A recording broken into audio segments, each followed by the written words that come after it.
Controversial Congressman Kiko Barsaga, the latest to file a case against him, a colleague at the House of Representatives. Vivian Bulli on the line with details. Viv.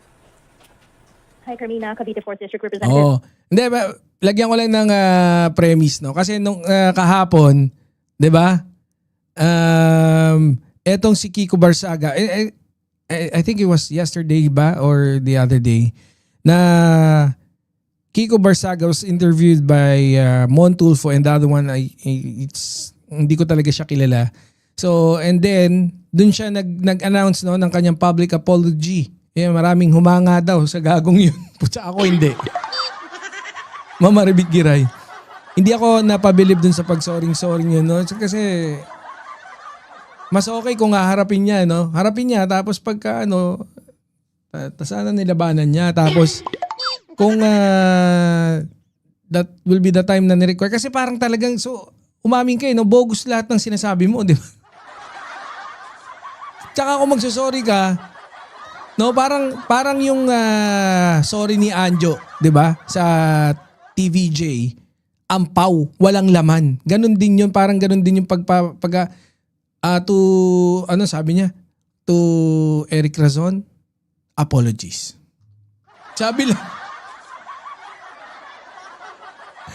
It's kabayo time. Oh, ito na.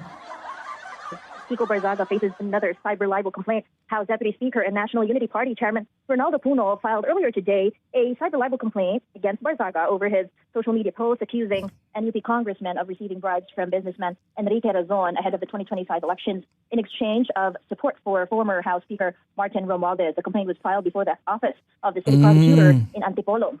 Puno said Barzaga's January 9, 2026 Facebook post falsely accused the commission of a serious crime. The complaint describes the post as a retaliation against Puno and the other NUP members who previously initiated the ethics proceedings against Barzaga. In his complaint affidavit, Puno argued that Barzaga's post satisfies the elements of cyber libel, asserting that the statement was made. And I think, oo, walang sincerity yung apologies niya. And I think I've seen the post of Attorney Jess Falsis. Mukhang raw airtight. Airtight yung kaso. Kasi parang talagang walang lusot No, pinag-aralan daw talaga ni Congressman Puno at saka ng team niya na kung saan nung pagsampa nila ng cyber libel case. Mukhang walang lusot, mukhang hihimas ng burat. Nababastos! Rehas! Sorry. Mukhang hihimas ng rehas. Yun pala. Sorry ha. Oh, yan. Made publicly, allegedly maliciously, and through a computer system. The complaint also argued that Barzaga's post is not protected by parliamentary immunity since cyber libel carries a penalty exceeding. I think hindi ko alam kung itutuloy pa rin ba, pero deadma pa rin kasi si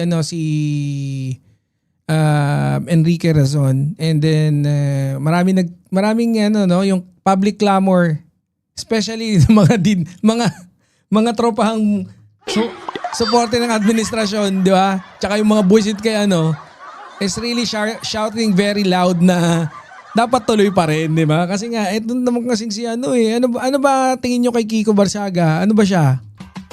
DDS. DDS Alam nyo na kung bakit parang laging eng to si Kiko. Kasi yun nga. Yan, ito. Sige, okay na to. Hindi, patapusin natin si 6 years and that the speech or debate clause. Alin, anong again? Hoy, wag nyo kalimutan mag-like ha. Paano tayo pinapagalingan natin yung channel natin. Grabe, no? Kagabi, pagbitaw natin, it was already like 700 views, no? Tapos nung pagtapos ko, hanggang kanina, wala pa rin 7 na, ewan ko, baka may problema yung yung channel natin. Pero no complain. Let's work harder. Ako lang. I will work harder. Dadamay ko pa kayo no? Let's work harder. No, para at least ma-promote ulit ng YouTube yung channel natin, no? And syempre, konting sipag.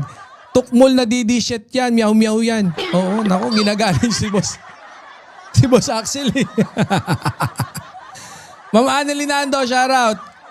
Does not extend to statements made outside Congress and unrelated to legislative action. Puno has categorically denied having received any bribe from Enrique Razon or any other person and stated that he is seeking redress for the damage caused by what he described as a false and malicious Eh mukhang naka-dress to kill si Puno eh.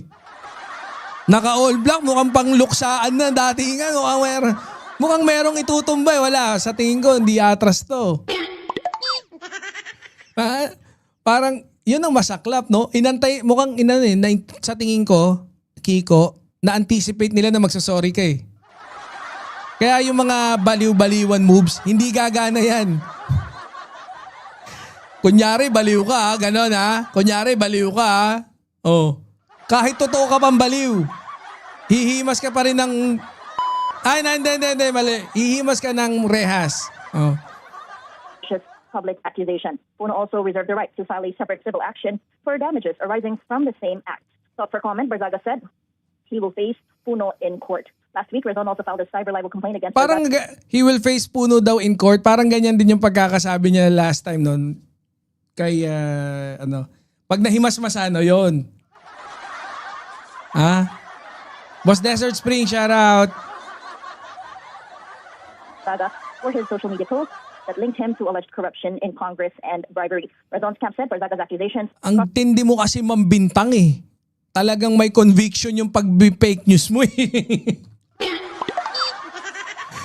Ang tindi ng mga bintang mo eh. line from political speech into criminal defamation. Carmina, back to you. Thanks a lot, Vivian Bulla there joining us on. Carmina, thanks a lot. Talo si Meow Meow dyan. Inuna kasi ang pasikat kaya nga eh, no? Kung baka akusa ng bintang eh, swerte niya nga eh. No, swerte siya, hindi siya pinapansin ng administrasyon. Swerte niya, hindi siya pinapatulan ni Speaker tsaka ni Congressman Sandro. Oh, anyways, punta na tayo dun sa ating favorite ni Boss. ni Boss Satori. Ito nga. Oh, ito kasi meron nga itong Ito yung yung topic natin ngayon, may crush sa akin to.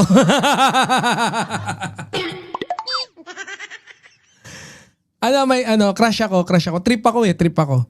If baliw yan, disqualified na siya sa Congress, incapable siya, oo nga. Ay, si Boss Overthink, nakita ko na kanina pero nakalimutan ko lang. Baka sa susunod, gamitin niya na ang pinagbabawal na technique, ang neck brace na rin. Ay, yun nga, no?